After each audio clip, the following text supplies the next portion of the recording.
Hello friends, welcome back to my channel. இன்றைக்கி நம்ம கிச்சனில் ஒரு சூப்பரான ஒரு க்ரீமியான டேஸ்ட்டில் பாஸ்தா எப்படி செய்கிறதுன்னு பார்க்கலாம். இது ரொம்ப ரிச்சான ஃப்ளேவரில் இருக்குங்க. இது கண்டிப்பாக ஒரு வாட்டியாக செஞ்சு சாப்பிட்டு பாருங்கள். இதோட டேஸ்ட்டு ரொம்ப அட்டகாசமாக இருக்கும். சின்ன பசங்களுக்குலாம் ரொம்ப பிடிக்கும் இந்த பாஸ்தா. நம்ம சேனலில் ஏற்கனவே மசாலா பாஸ்தா எப்படி செய்கிறதுன்னு போட்டிருக்கேன். அதையும் கண்டிப்பாக போய் செக் பண்ணி பாருங்கள். இதில் நம்ம பால், ஃப்ரெஷ் க்ரீம், சீஸ் எல்லாம் சேர்த்து ஒரு ரிச்சான ஃப்ளேவரில் எப்படி செய்கிறதுன்னு பார்க்கலாம். வீடியோக்குள்ளே போகிறதுக்கு முன்னாடி என்னோடய சேனலை சப்ஸ்கிரைப் பண்ணாதவங்க மறக்காமல் சப்ஸ்கிரைப் பண்ணிக்கோங்க.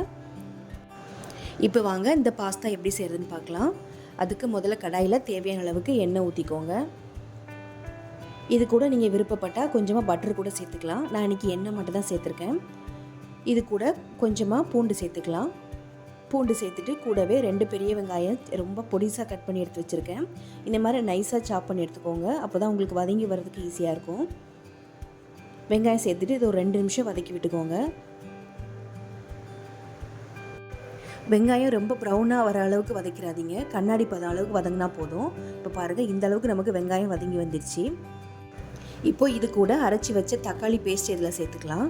நான் 3 பெரிய சைஸில் தக்காளி எடுத்துருந்தேன். அதை நல்லா இப்படி அரைச்சி எடுத்துக்கோங்க. இப்போ தக்காளி பேஸ்ட் இதை சேர்த்துட்டு இதுவும் நல்லா வதங்கி வரணும். இப்போ தக்காளி நல்லா கலந்து விட்டுக்கோங்க.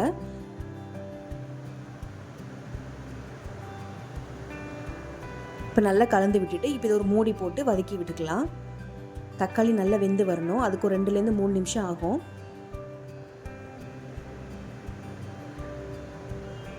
இப்போ பாருங்கள், 2-3 நிமிஷத்தில் தக்காளி நல்லா வெந்து இந்த மாதிரி நல்லா இறுகி வந்துடுச்சு.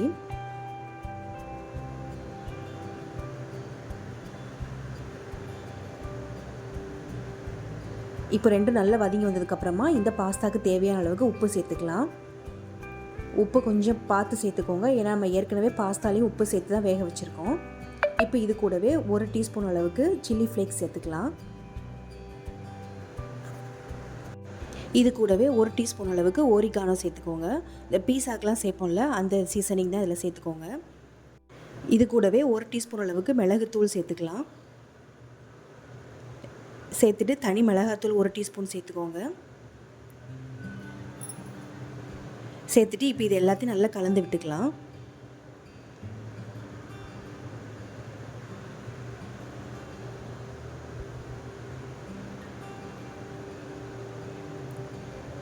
இப்போ இது எல்லாத்தையும் சேர்த்து நல்லா கலந்து விட்டதுக்கப்புறமா நம்ம பாஸ்தா வேக வச்ச தண்ணி ஒரு 1/2 டம்ளர் எடுத்து வச்சுருந்தேன். அதை இது கூட சேர்த்துக்கோங்க. இதில் பாஸ்தா வேக வச்சு தண்ணி சேர்க்குறதுனால உங்களுக்கு ஃப்ளேவர் எக்ஸ்ட்ராவே கிடைக்கும். இப்போ இது எல்லாத்தையும் நல்லா கலந்து விட்டுக்கோங்க. இப்போ இது எல்லாத்தையும் நல்லா கலந்து விட்டுட்டு ஒரு 2 நிமிஷம் மூடி போட்டு வேக வச்சுக்கலாம். இப்போ நம்ம சேர்த்துருக்க மசாலாவோட பச்சை வாசனைலாம் போகணும். இப்போ பாருங்கள், ஒரு 2-3 நிமிஷத்தில் நல்லா நமக்கு மசாலா வாசனை எல்லாமே போயிடுச்சு. இந்த மாதிரி நம்ம சேர்த்து எண்ணெய் எல்லாம் நல்லா மேலே திரிஞ்சு வந்துடுச்சு. இப்போ இது கூட 1 கப் அளவுக்கு பால் சேர்த்துக்கோங்க. நல்லா திக்கான பாலாக சேர்த்துக்கோங்க. காய்ச்சி ஆற வச்சது இல்லைன்னா பச்சை பால் எதுனாலும் சேர்த்துக்கலாம். சேர்த்துட்டு இதையும் நல்லா கலந்து விட்டுக்கோங்க.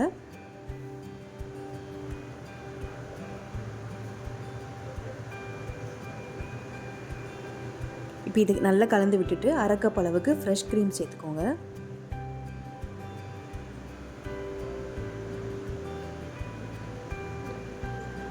ஃப்ரெஷ் க்ரீம் உங்களுக்கு எவ்வளோ வேணுமோ அந்தளவுக்கு சேர்த்துக்கோங்க. 1/4 கப்பு கூட சேர்த்துக்கலாம். நான் அன்றைக்கி 1/2 கப் அளவுக்கு சேர்த்துருக்கேன். இப்போ இது 2 நல்லா கலந்து விட்டுக்கலாம்.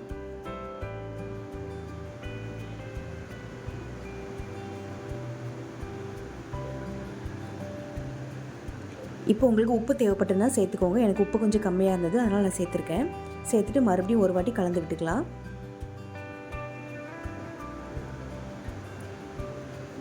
இப்போ இது எல்லாத்தையும் நல்லா கலந்து விட்டுட்டு மூடி போட்டு ஒரு 2லேருந்து 3 நிமிஷம் அப்படியே விட்டுருங்க. இப்போ நமக்கு நல்லா கொதிச்சு வந்திருக்கு.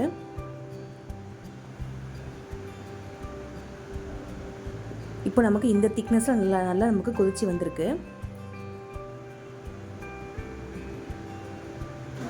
நமக்கு இந்த அளவுக்கு திக்னஸ் இருந்தால் தான் நம்ம பாஸ்தா சேர்த்த உடனே டக்குன்னு நமக்கு இறுகிடும். அதனால் இந்த மாதிரி கொஞ்சம் தண்ணியாகவே இருக்கட்டும். இப்போ நம்ம வேக வச்சுருக்க பாஸ்தாவை இதில் சேர்த்துக்கலாம். பாஸ்தா ரொம்ப குலைவாகிற மாதிரி வேக வச்சிடாதீங்க. ஒரு 80% வெந்தால் போதும். உப்பு போட்டு ஆல்ரெடி வேக வச்சுருக்கு. இப்போ இது கூட சேர்த்துட்டு நல்லா மிக்ஸ் பண்ணி விட்டுக்கோங்க.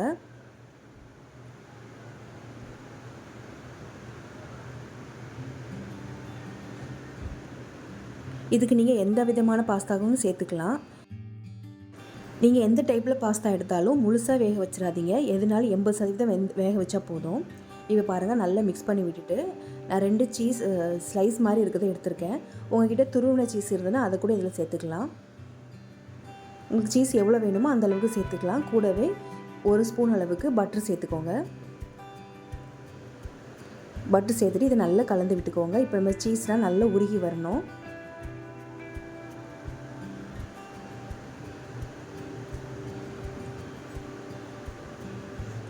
இன்றைக்கி நான் சேர்த்துருக்க எல்லா பொருளுமே நீங்கள் சேர்த்துக்கோங்க. அப்போ தான் நமக்கு ஒரு ரிச்சான டேஸ்ட்டில் கிடைக்கும். இப்போ நம்ம சேர்த்த சீஸ் எல்லாமே நல்லா உருகி வந்துடுச்சு.